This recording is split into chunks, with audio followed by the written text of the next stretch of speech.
Good evening, everyone. For those who don't know me, I'm Gary Mond. I'm the chairman of the National Jewish Assembly, and it's my very great pleasure and indeed a great honor to welcome to us this evening the Minister for the Diaspora from Israel, Amichai Chikli. Before I introduce him, I'll just say that Minister Chikli has been very good to the NGA over the last few years.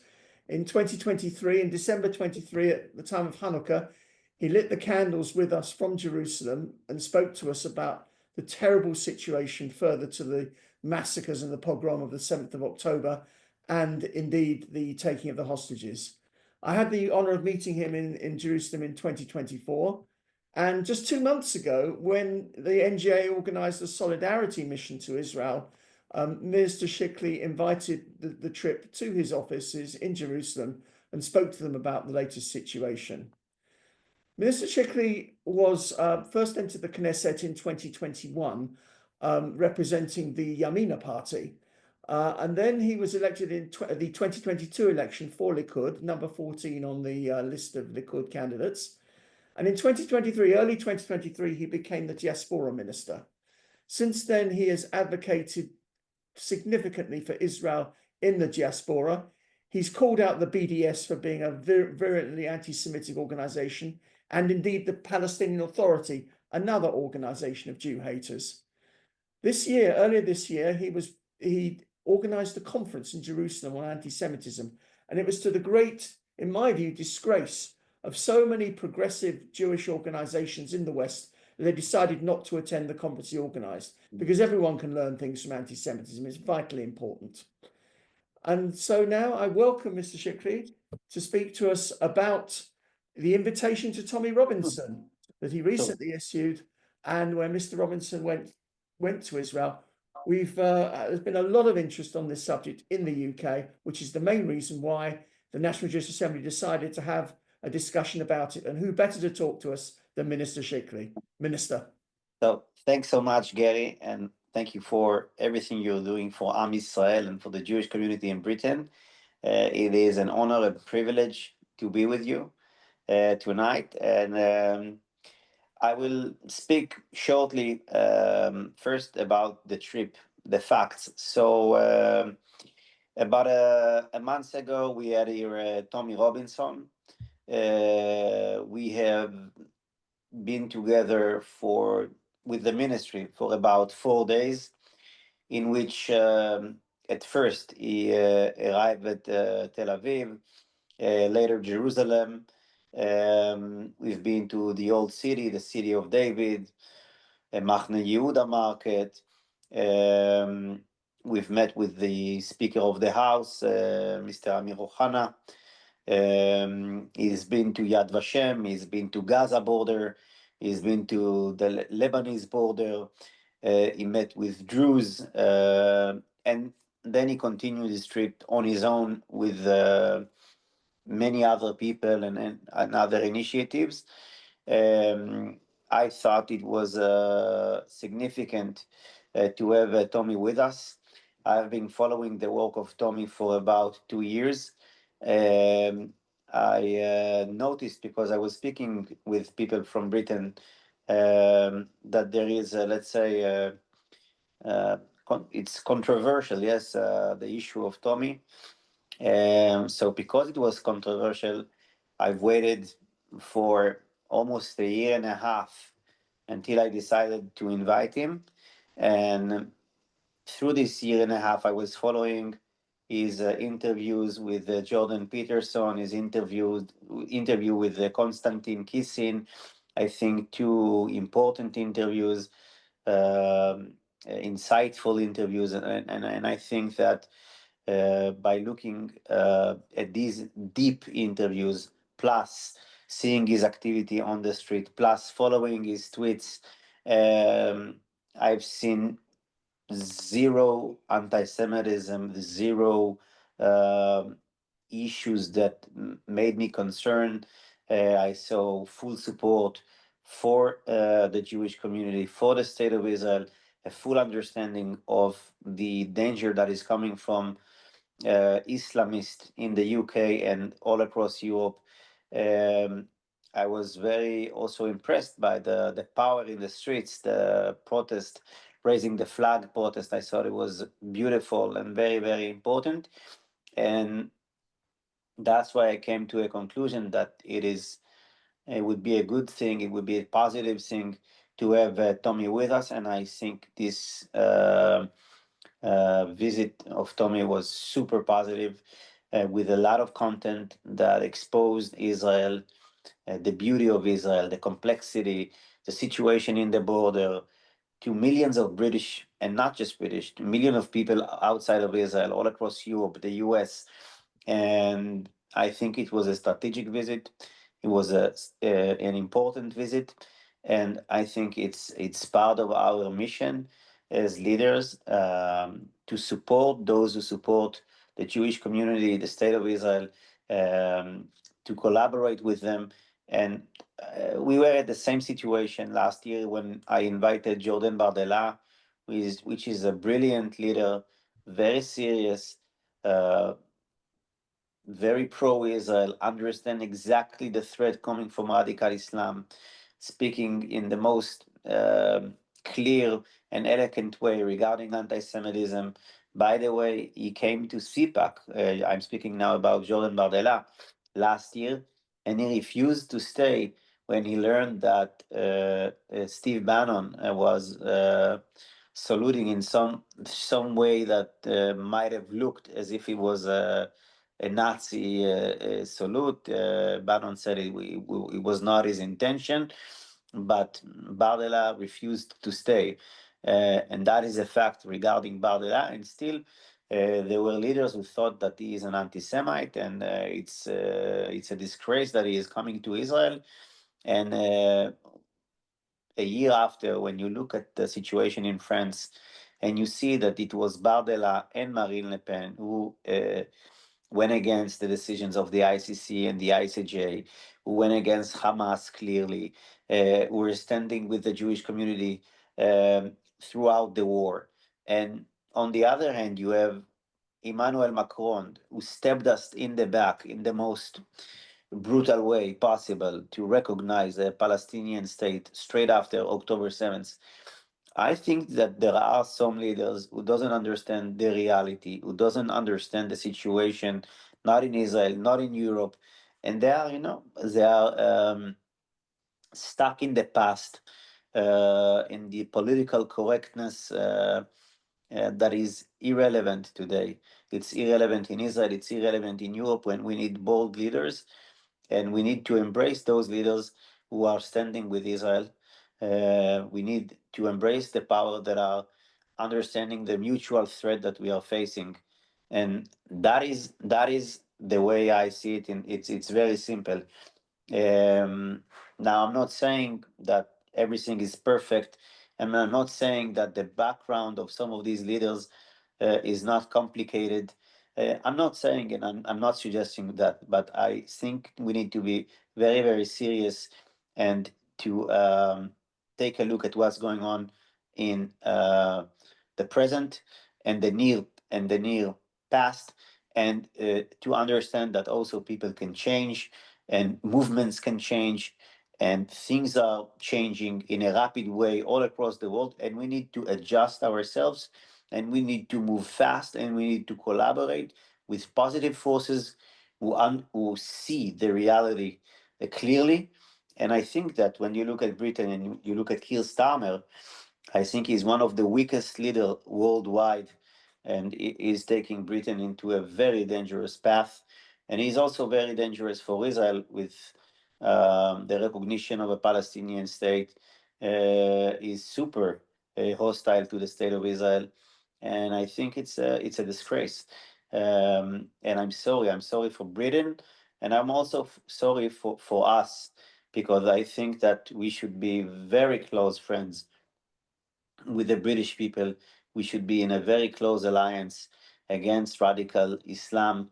Um, and even to see the deal with Turkey to provide jets to this empire of radical Islam that is backing Jolani in Syria, the massacre of the Alawites, the massacre of the Druze, By the way, have you noticed we have heard nothing from Macron about the massacre of the Alawites.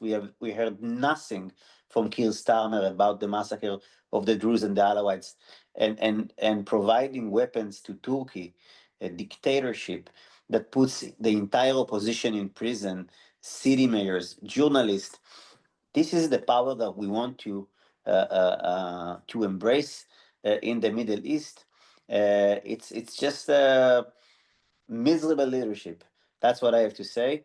And I think I spoke too much.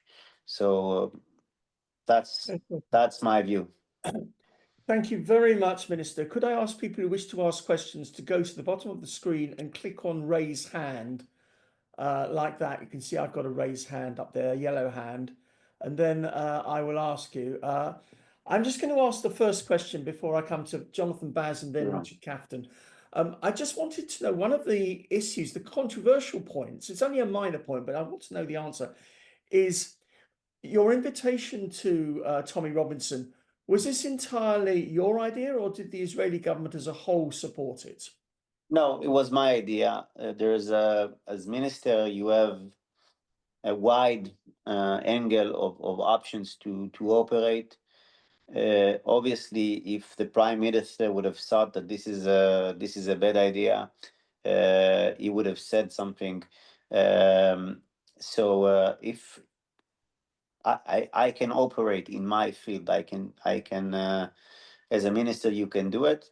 It's also, I think it's as I've mentioned, I think it's has a lot of importance in the fight against radical Islam, against anti-Semitism, against BDS, bringing our story to millions of British, to millions of people all across the world. That's it. Thank you. Jonathan Baz, you can come off mute. Oh, Is this the only subject for this Zoom, or there are others? it's the subject, the main subject we've invited you to speak Okay. on, but I mean, I'm sure there'll be related questions. You can, we can. I think we have some other issues that people, if we Yes, have a Zoom. yes, but by all means, please talk about them. If Jonathan asks his question now, and then we come back to you, Minister, and you can cover other issues. Sure. Jonathan. No, I'm just offering an Sure. option for the people to Okay. ask about other They will issues ask as well. about anything and everything, I'm sure. Sure. Jonathan.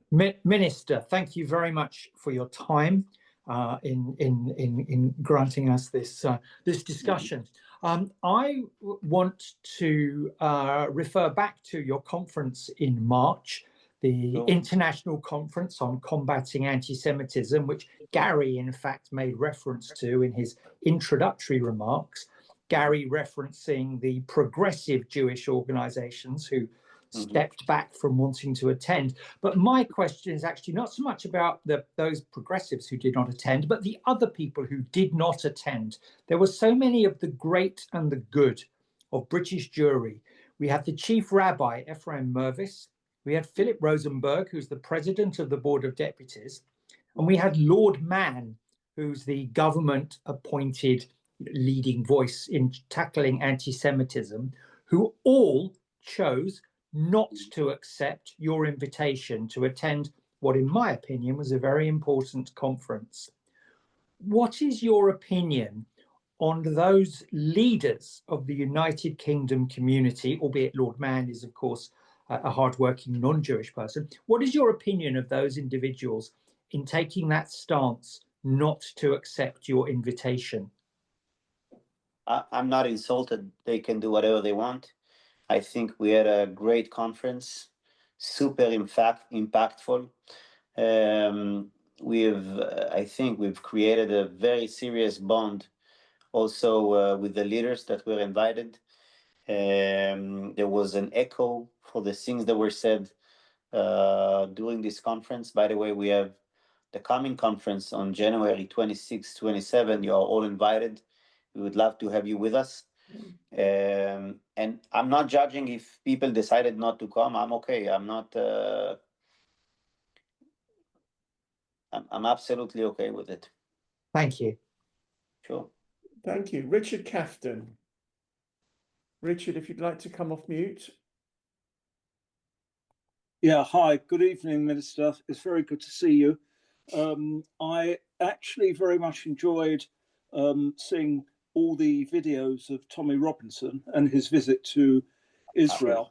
I am very pleased that Tommy Robinson is on our side because we don't have many friends, unfortunately. Absolutely. But I've got two questions for you. And I don't know the answer to this question, so perhaps you can help me.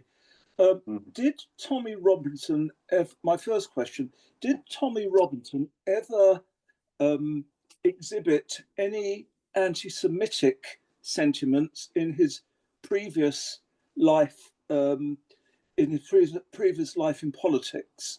And if he did, what has he done to curb those feelings?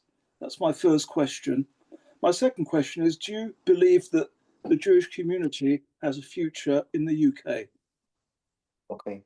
So, as I've mentioned, we've done quite a deep research on Tommy before we invited him, and I was, as I mentioned, I was for a year and a half following his interviews, following his tweets, and I haven't seen anything anti-Semitic from, let's say, the near past. Now, I'm well aware from the previous movement, and he referred to this previous, I don't recall exactly the name of the organization, Defense League or English something. Defence League, it's called. English Defence League. Yeah, EDL, English Defense League. And he was mentioning that there were some elements in the English Defense League that joined later after it was established that had anti-Semitic views, and therefore he decided at some point that is moving on and leaving this organization. So that was the statement that he made regarding this organization that was established from the beginning against the illegal immigration and radical Islam based on his experience in Luton. And he seems to be very direct, honest, and regarding this answer and the EDL, also understanding the complexity and the problem that was in this organization. So he was transparent about this organization and the fact that at some point it became problematic. So that is regarding his previous part in his political career. Now, the second part, can you remind me the second part? Yes, in your opinion, does the UK The Jewish future. community have a future in this country? Well, look, as British who lives in the UK, I am sure you have better answers than I have. I'm following the political map. I'm seeing the polls. I'm seeing what's happening with Reform UK. I'm seeing the protest in the streets, and it seems like the British people are fed up with the Islamists, are fed up with losing their country.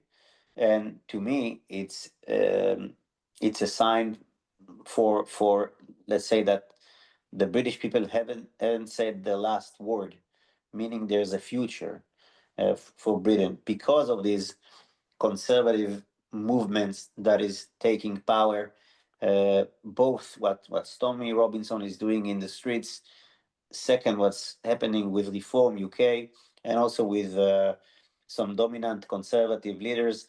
And so I don't think that it's a lost cause, but I think it will be very, very difficult, not just for the Jewish community, but for Britain as a nation to fix the situation, because the situation, from what I see from a distance, it looks extremely dangerous. We saw the terror attack, the stabbings, the rapes. That what's happening in Britain is horrible, and I hope that you will have a different leadership that is much more committed to change policies on immigration, on dealing with radical Islam, and also with a totally different stance regarding fighting anti-Semitism.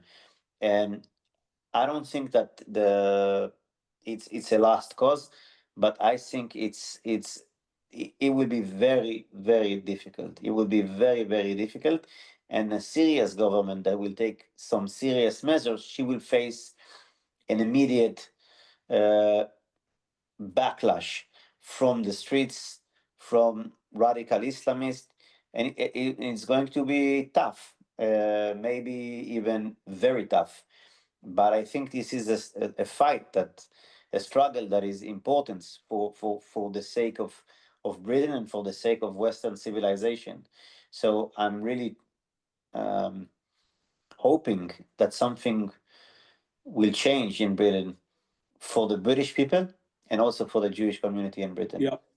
Thank you very much. Next is Harris Rosenberg, and following Harris Rosenberg, if I pronounced your name right, Joe Doezina. Harris. Minister, speaking to you from Jerusalem. You spoke about responsibility. As the Minister for Diaspora and Against Antisemitism, would you have not seen it as your responsibility to go to either Washington or Manchester immediately after the terror attacks? Would you not have seen it as your responsibility to join in the massive anti-Semitism demonstrations in Paris, London, and Washington? Mm-hmm. So I would say generally that during the war, to move out of the state, it's something which is very sensitive, and we don't do it oftenly. Obviously, we were in contact with the Jewish communities abroad after each and every terror attack and everything that is happening abroad. Also, in Manchester, we had the privilege to be responsible for the training of the community, and the fact that the rabbi knew to lock the synagogue and to take the steps to prevent this incident to become much more serious. This is something that we are very proud to do, and we do it in a quiet way, and this is part of our responsibility. I would suggest, Minister, that you do it in a very quiet way, because the CST seem to be the ones responsible for actually providing that training.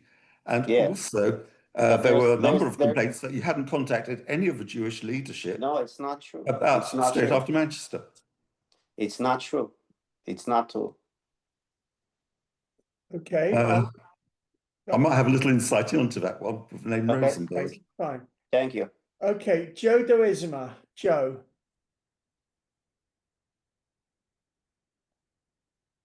Joe, could you come off mute, please? I was having some trouble with my microphone. Okay, good. Hello, Minister. Thank you very much for joining us today. I'm speaking from Brighton in the UK.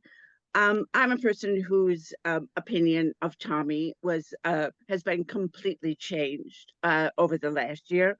I'm a non-Jewish supporter of Israel and Jews everywhere, especially in Britain. And my question is around reputation management with Tommy, because the left and the Israel haters have been very successful in demonizing Tommy, to the point that a large section of the Jewish community here absolutely repudiates him, as you know. To what extent did you engage in strategic management around his reputation during his visit? And do you have any advice for people in Britain? And the reason I'm asking this is the recent ban on Maccabee fans. And I noticed that the official statement put out by the Maccabee Club distanced itself from Tommy without naming him. And Tommy also did not go to the stadium to protest on the night, or as part of the counter protest. And that struck me as some strategic reputation management on all sides. Was that also your impression? Well, we're not managing Tommy Robinson. That's true. We're not running his strategy, and we don't do the strategy for Maccabi Tel Aviv. I would say regarding Maccabi Tel Aviv, back to the previous nice guy from Jerusalem, that when there were attacks on Maccabi Tel Aviv fans in Amsterdam, it was the Ministry of Diaspora Affairs, ours, before the attack, warned the security elements that are responsible for it, that we are seeing in our system by monitoring social media, that we are seeing that there is organization toward Yes. an attack against Maccabi fans. And also afterwards, Mm. we made a research and we've found what is the net and how Hamas is related to this net. And we published it, and it created a lot of tense in, let's say, the municipality of Amsterdam. And I was very happy that we exposed the net of Hamas that is related to Hamas in Amsterdam and was in charge of attacking the Jewish community. Additionally to that, speaking of supporting the Jewish community, last week we've heard about a concert, the Concertgebouw in Amsterdam, that canceled the performance of the cantor Shai Avramson, the IDF cantor. And we put a lot of pressure alongside with the Jewish community in Amsterdam, and eventually we've managed to change the decision and to make sure that cantor Shai Avramson would be able to attend Hanukkah festival. So to suggest that we're not in touch with the communities, it is an absolute lashon hara. Thank you. Michelle Levi. Michelle Levy or Levi?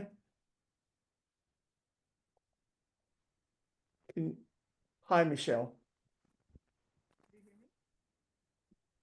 Michelle, are you on mute? You're not on mute. Do you hear me? Yes, Yeah. we hear you loud and clear. Okay. Thank you. So I won't have questions on Tommy Robinson. I appreciate, I'm an Israeli. I've appreciated your work for many years, and I think the visit of Tommy Robinson was brilliant, and the videos were brilliant, and I enjoyed every one of them, and I think it was very useful and helpful. I have two questions. For example, I don't know if you're aware, there is like a British YouTube influencer called Shady Shay, who's currently in Israel. I don't know if you follow him. He has a lot of traffic, and I was wondering if at some larger scale, do you have plans to reach out social media influencer, in particular YouTube content creators who are pro-Israel, like Shady Shay, who are just doing great service for Israel, and have like such great impact, such a great positive impact on global audience. So that's my first question. And the second question is that I'm an academic in Oxford, and it's just terrible. The state of affairs is just terrible in terms of like the anti-Israel sentiment, which is shared by like I'm living in a neighborhood called Jericho, which is kind of the highest end, and you can just walk by homes and see, like I was like seeing the outline of the map of Israel, and I was like approaching it because I was thinking that I'm imagining, and I was seeing like it was written on it, Palestine, like somebody hang it on it, like a regular person just hangs the map of Israel and puts a Palestine on it and a flag of Palestine. I mean, that's the level. So I was wondering if there is like some attempt at ministerial level, maybe also together with foreign ministry, to reach to the belly of the beast of this kind of very prestigious, influential academic institutions like Oxford, Cambridge, and to try to make any attempt to change the institutional level, or I don't know what, like anti-Israel sentiment. Thank you, Minister. Okay, so first, I'm happy to learn about this Shady Shay, whatever you called him, and I'll look to it. I'm not familiar with each and every YouTuber or influencer, but we will look into it to learn who it is, and if we think it's a good idea, we will act. On the conference we are having on January 26, 27, there will be many influencers including Gad Saad. I'm sure you know Gad Saad, super important philosopher, very active on X. So he is going to be with us.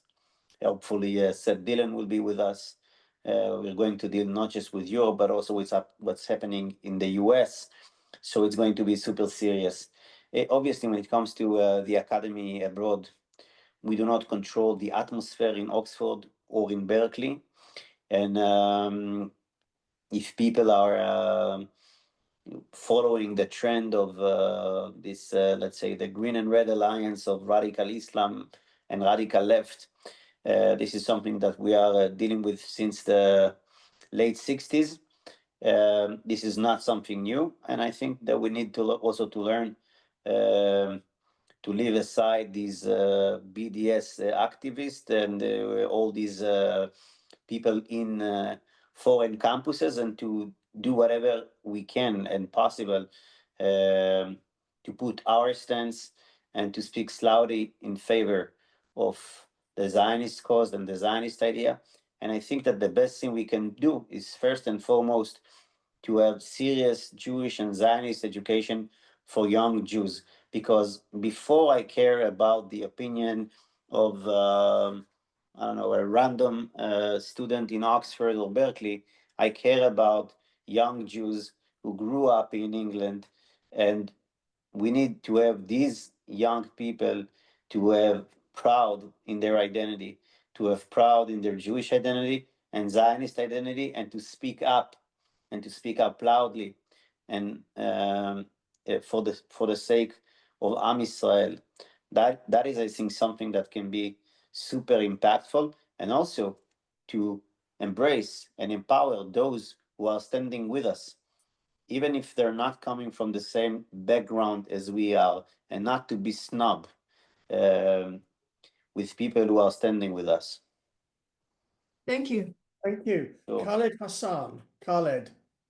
Okay, and that would be, Khaled, you would be the last one, because this is the one evening this week that I'm at home, and I hope to see the face of my children. So this is the Okay. last one. All right. Khaled, off you go. Hello, Mr. Chikli. Good speaking to you. Can you hear me? I hear you very well. Wonderful. Yes, I think we know each other from Twitter. Yeah, I know who you are. Yes, good. I have two questions. You said we want to basically work with the people who support us. And to be honest, I think you have a massive problem on this. And I wrote to you a letter about this. I'm not sure if you got it from a member of Knesset and a friend. I saw your letter, yeah. Yes. So someone like me, for instance, I worked on deporting one of the most major terror supporters from the UK. Mhm. And my work led to the prosecution of one of the three lawyers who led the ICC case against Israel. I work with a number of very prominent Arabic speakers. I have not, until this very moment, received even a note to say thank you, for example. But this is not about me. This is a pattern with almost everyone I see. And the challenge I see when it comes to this is that it seems to me like Israel has no strategy. I appreciate you as a minister, obviously. You do amazing work. I think I think actually the Israeli government now, if we had this government 10 years ago, I would probably say a lot of things would have been completely different. Because, previously you had governments who were very afraid of confrontations. Now you take the challenges head on. And I think this is very brave, and this is what we need. But the problem is, there is no strategy. So I would be talking to someone in the Ministry of Foreign Affairs, and I'm talking about the Minister of Foreign Affairs himself, and the Director General of the MFA, or talking to the advisor of the Minister of Defense, and there is no contact between the different ministries. Khaled, can you So allow the minister to respond, because he's got limited time and I've got to get a vote of thanks in. So yeah, absolutely. Minister, So will you that's respond, basically please? my main question. It's about the strategy, the lack of a centralized strategy, where again you're missing out on so many opportunities because you Okay, just can the it minister, just doesn't I'm sure seem the like minister's got the so. message. Minister, would you like to respond? Yeah. Look, when you're saying strategy, we have Hamas, we have Hezbollah, we have Iran, we have the Palestinian Authority, we have the challenge of the Islamist, we have the challenge coming from radical left, we have the challenge from radical right, we have the challenge coming from Julani and from Turkey. There are so many challenges, and these challenges need to be confronted with various strategies. Some of them are military strategies, some of them are economic strategies. I think the general strategy that I think that, and by the way, the strategy is being led by the prime minister. The strategy is led by the close team of the prime minister, such as Ron Dermer. I think also there's a very good collaboration in between the prime minister and the Ministry of Foreign Affairs. And I also think that me, the small, and the Ministry of Diaspora, I understand how Netanyahu thinks. And what we're doing is supporting the strategy of the State of Israel in regarding with having new alliances with Vox or with RN or with Tommy Robinson. And there is a pattern to the things that we do. It's not true that there is no strategy. There is strategy. Also, we wish you can see what's happening now with Greece, with Cyprus, to confront Turkey and the radical Islamist in Syria with Jolani. So there is strategy. I hope that looking ahead 5-10 years, we can expand normalization with Saudis and maybe some other states. I hope we can have create the East Med, the energy pass from India to UAE, Saudi Arabia, Greece, Cyprus, Greece, Europe. These kind of things are the grand strategy of the State of Israel. And I don't agree that there is no strategy. And I'm very proud of what we have achieved against Hezbollah, against Iran, against Hamas.